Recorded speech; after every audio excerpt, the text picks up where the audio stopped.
Parece que en Oriente Medio las cosas nunca están tranquilas. Las hostilidades han vuelto a hacer acto de presencia en una de las zonas más calientes y estratégicas del mundo. Hablamos del conflicto directo que hay abierto entre Israel e Irán. Como muchos sabéis, ambos países son enemigos irreconciliables que no dejan de escribir páginas en su particular libro lleno de odio, violencia y destrucción. Así que hoy vamos a responder a varias preguntas. ¿Qué ha pasado entre Israel e Irán? ¿De dónde viene todo este lío? ¿Y es esto el principio de una guerra a gran escala? Pues venga, pónganse cómodos, que empezamos. Para entender esta historia tenemos que ir algo atrás en el tiempo, concretamente hasta el nacimiento del Estado de Israel en el 1948. Por entonces, Israel iba sobrado de enemigos, que básicamente eran todos los países árabes de su alrededor. Hablamos de países como Egipto, Jordania, Siria o Irak. Sin embargo, por aquel entonces Irán no estaba entre la nómina de los mayores enemigos de Israel. De hecho, bajo el reinado del Shah, Mohammad Reza Pahlavi, Irán mantenía una postura neutral o incluso cordial hacia el nuevo Estado judío. Y es que aquí se cumplía eso de que el enemigo de mi enemigo es mi amigo. Y lo que ocurría era justo eso, que ambos países compartían enemigos. Sin embargo, estas relaciones comenzaron a resquebrajarse con el tiempo, especialmente a medida que los vientos políticos en Irán empezaron a cambiar.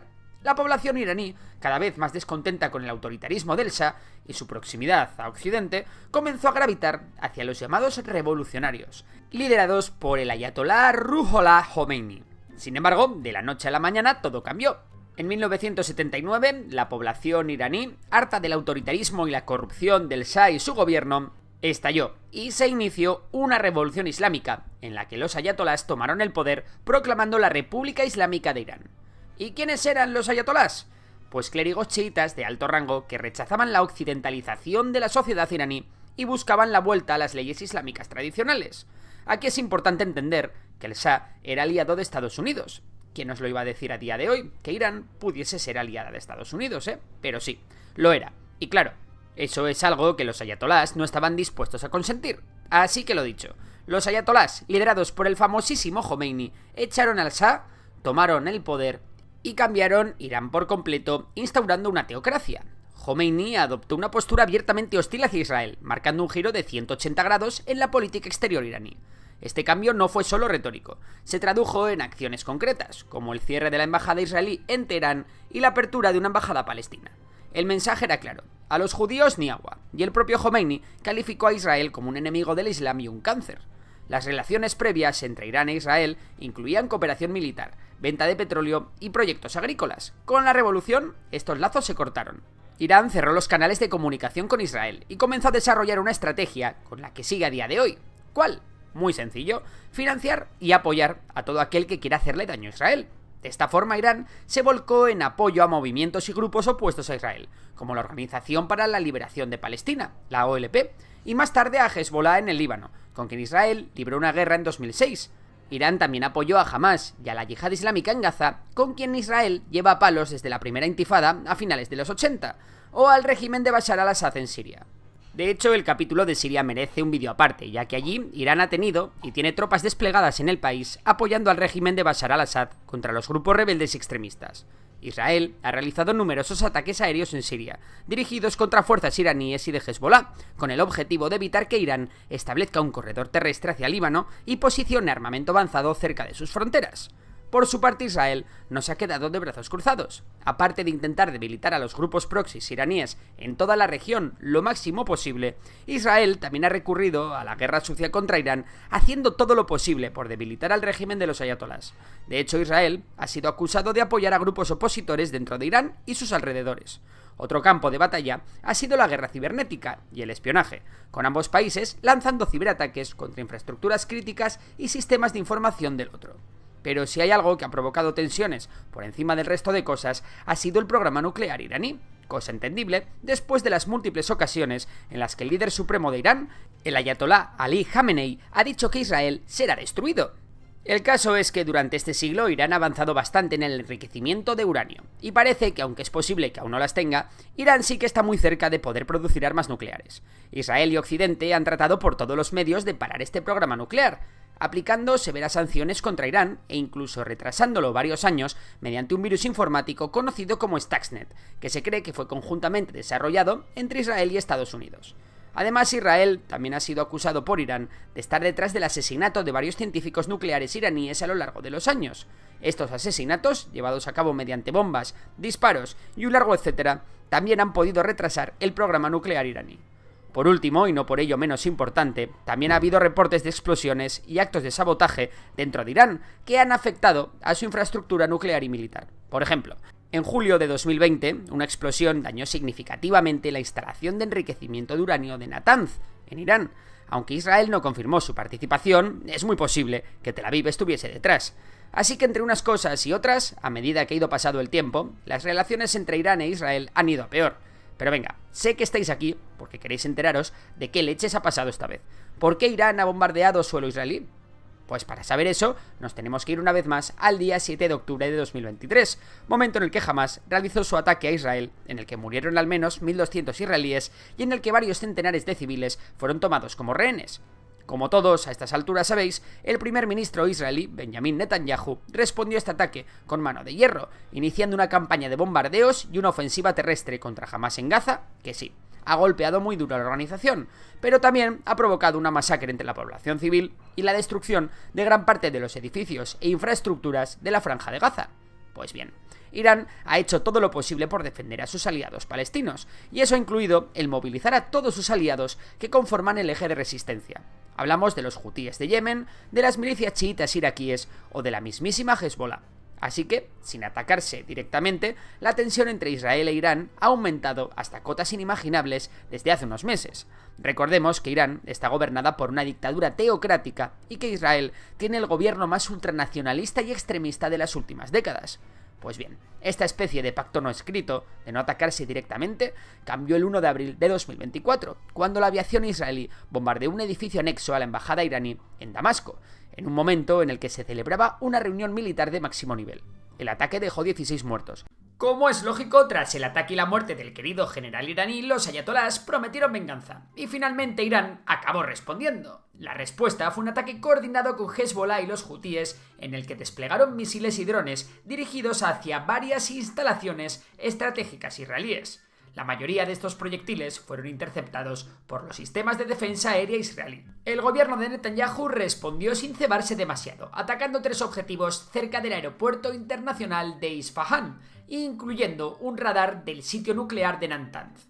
A partir de aquí el conflicto entró en pausa, ya que ambas potencias entendieron que la situación quedaba en tablas después de estos 2 ataques a pequeña escala en los que no hubo repercusiones serias. Eso sí, aunque el conflicto directo con Irán tardaría en reanudarse, no os penséis que la guerra entre Israel y los proxies iraníes iba a terminar aquí. El conflicto entre Israel y Hezbollah, especialmente en torno a la frontera entre Líbano e Israel, ha estado muy activo desde entonces. Recordemos que Hezbollah es el mayor aliado de la causa iraní. Pues bien, tras un bombardeo en distintas áreas al sur del Líbano sucedido el 30 de junio, Irán advirtió ante la ONU que si Israel se atrevía a tocar el Líbano, la cosa iría a mayores. Y no veáis, Israel se atrevió.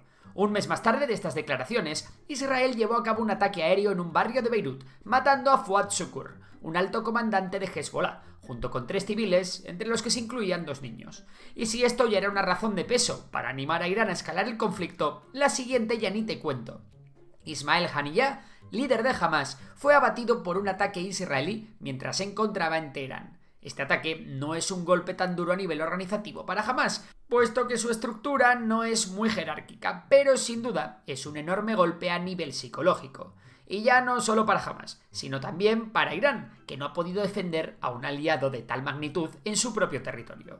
Pero todo esto no es nada en comparación con lo que vino después, y es que Israel definitivamente se puso entre ceja y ceja a acabar con Hezbollah. Para comenzar a debilitar a la organización libanesa, Israel ejecutó la explosión de los dispositivos de comunicación de Hezbollah, causando varios muertos, miles de heridos y dejando a la organización muy mal comunicada, en lo que es una de las operaciones de inteligencia más impresionantes de la historia.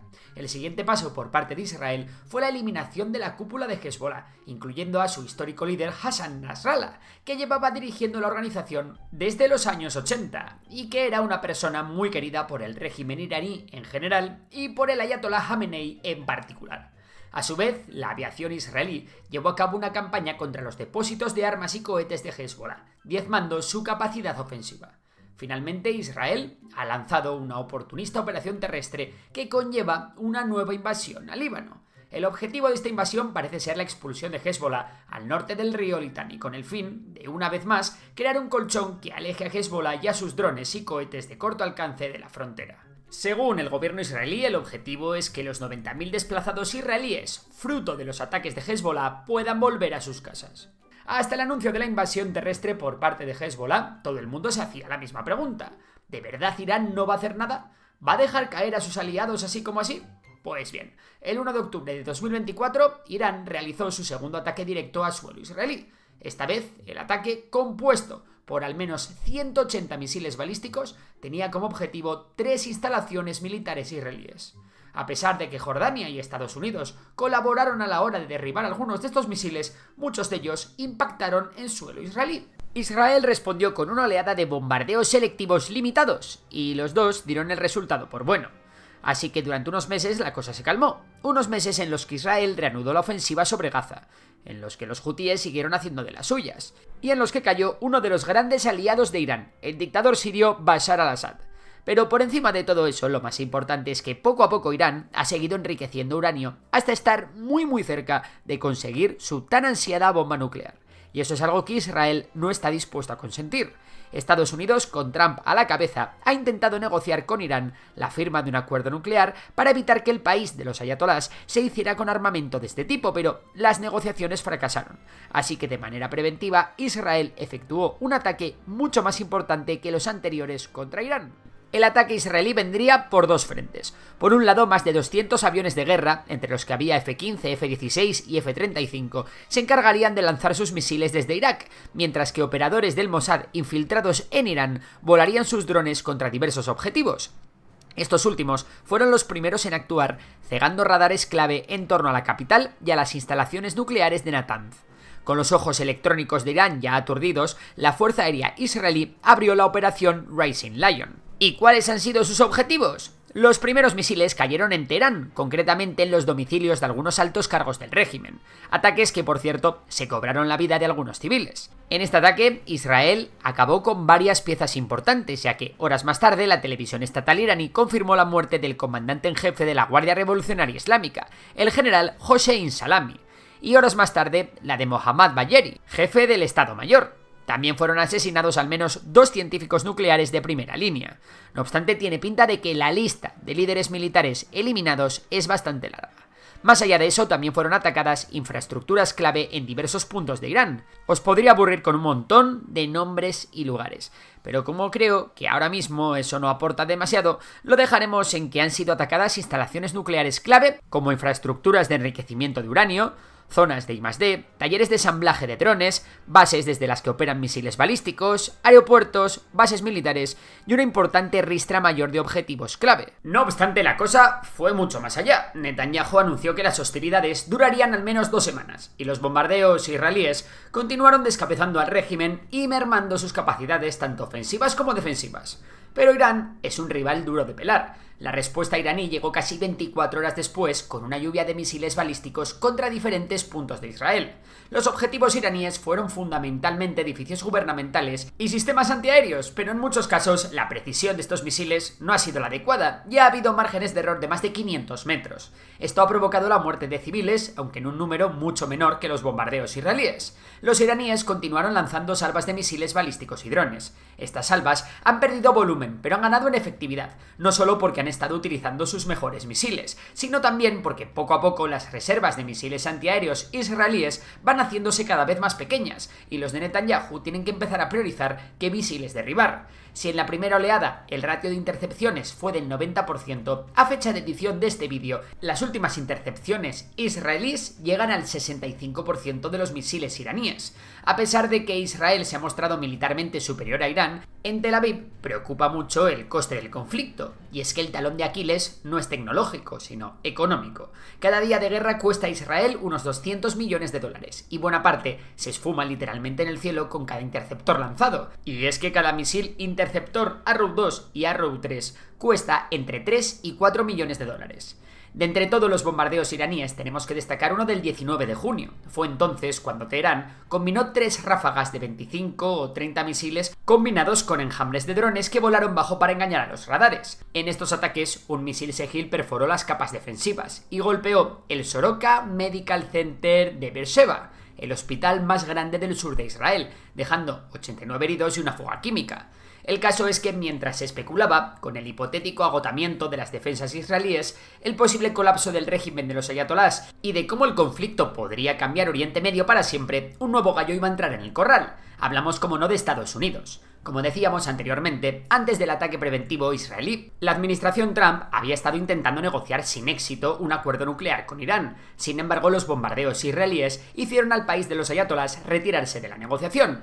Y no es de extrañar, ya que la Casa Blanca colaboró con Israel dándoles inteligencia, reabastecimiento de interceptores y el visto bueno a operaciones encubiertas. No obstante, al principio Estados Unidos evitó cruzar la línea roja de atacar suelo iraní. Sin embargo, Israel tenía un cometido que no podía llevar a cabo por sí mismo, y es que las instalaciones subterráneas de Fordow, donde Irán enriquece su uranio, eran lo suficientemente profundas para que las bombas israelíes no le hicieran ni cosquillas. Estados Unidos es el único país que cuenta con las bombas MOB GBU-57, unas bombas monstruosas de más de 13 toneladas, capaces de penetrar hasta 60 metros con una precisión milimétrica. Así que el tío Sam decidió actuar, y en una operación en la que se combinó el envío de misiles crucero desde submarinos con las bombas MOB GBU-57 lanzadas desde los bombarderos B-2, Estados Unidos asestó un golpe directo a Irán. Llevará mucho tiempo conocer cuán afectadas han sido las instalaciones nucleares iraníes. Lo que sí sabemos es que Estados Unidos no planea extender sus operaciones en Irán y, según palabras de Trump, Estados Unidos solo volverá a golpear Irán en el futuro en el caso de que ésta responda y no se sienta a negociar un nuevo acuerdo nuclear. La ONU ha condenado el ataque y la Organización Internacional de la Energía Atómica dice que no se han reportado fugas radiactivas, aunque hay riesgo de que los depósitos de hexafluoruro de uranio hayan sido afectados. La pregunta ahora es, ¿cómo responderá Irán? Irán se encuentra en una encrucijada tras los ataques, y su respuesta no será sencilla ni inmediata. A diferencia de una potencia convencional, Teherán rara vez responde con fuerza frontal. Su doctrina se basa en la paciencia estratégica, la guerra asimétrica y el uso de terceros actores para ensanchar el conflicto sin exponerse por completo. Sin embargo, el bombardeo ha tocado nervios profundos. Orgullo nacional, prestigio regional y, sobre todo, la columna vertebral de su programa nuclear. Por eso una represalia parece inevitable, aunque el formato aún está por decidirse. Por un lado, Teherán puede recurrir a su red de milicias aliadas en Líbano, Irak y Yemen, aunque a día de hoy la influencia de Irán en estos actores es más limitada que nunca. Hezbollah puede aumentar sus ataques contra el norte de Israel. Las milicias chiitas iraquíes pueden hostigar bases estadounidenses con drones o proyectiles de corto alcance, y los hutíes podrían reactivar sus ataques contra petroleros en el Mar Rojo o el estrecho de Bab el-Mandeb. Por otro lado, Irán podría también escalar atacando las bases estadounidenses en la región en países como Irak, Kuwait, Arabia Saudí, Qatar, Bahrein, Jordania u Omán. Otra forma de responder sería atacando las instalaciones petrolíferas de aliados estadounidenses en la región, una táctica que los hutíes ya han empleado contra Arabia Saudí en el pasado. Y por último tenemos lo que sería más grave, el cierre del estrecho de Hormuz, lugar por donde pasa el 20% del petróleo mundial y el 25% del gas natural licuado. El cierre del estrecho de Hormuz tendría consecuencias globales, ya que causaría un gran alza en los precios del gas y del petróleo, causando una gran ola de inflación y llevando a muchos países a una posible recesión. No obstante, este escenario es poco probable, ya que si el estrecho de Hormuz se cierra, Estados Unidos respondería atacando Irán de nuevo, y tanto el tío Sam como Israel golpearían las instalaciones petrolíferas y gasísticas iraníes. De hecho, el primer objetivo sería la isla de Karn, por donde pasa el 90% de las exportaciones petrolíferas iraníes. Y hasta aquí el vídeo de hoy. Si te ha gustado el vídeo, seguro que te gusta el curso que he publicado con Fonseca del canal Solo Fonseca. Se llama La Cumbre y tenéis toda la información en la descripción y en el primer comentario del vídeo. Por lo demás, un saludo y hasta la próxima.